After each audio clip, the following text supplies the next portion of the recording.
আমার জীবনে তিনটে নারী এসেছে, তিনটে নারী। আমার প্রথম যখন প্রথম বইয়ের নাম হলো সুমি, সেই পক্ষে আমার 2 মেয়ে একটা ছেলে আছে। আর মনে করেন প্রথম পক্ষের স্ত্রীর সাথে আমার 2016 সালে একটা গন্ডগোল হয়। গন্ডগোল হলে একটা মামলা করে পরে আমি জেলখানা 41 দিন আমি জেলে যাচ্ছিলাম। জেলখানার থেকে বের হওয়ার পরে সবাই মিলে বললে ঠিক আছে, 3টা বাচ্চা আছে, তুমি আবার সংসার করে খাও।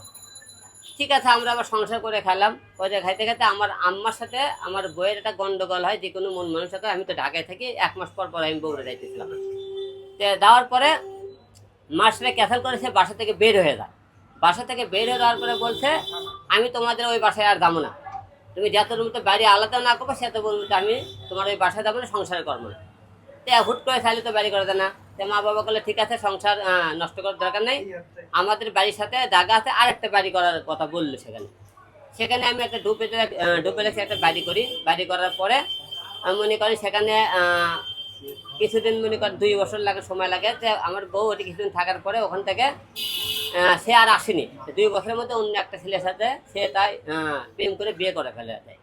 তারপরে কিছুদিন পরেই মনে করেন নুসরাতের সাথে আমার পরিচয় হলো।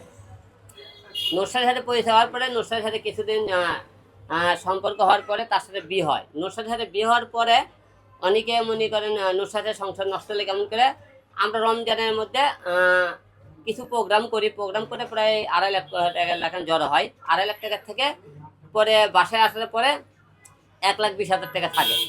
থাকার পরে সে থেকে ওই 8 বছর ধরে সে নুসরাত দেশের বাড়ির জানা। নুসরাতের দেশের বাড়ি, নুসরাতের আগে প্রথম বিয়ে হয়েছিল, সেই পক্ষে তার একটা ছেলে সন্তান আছে।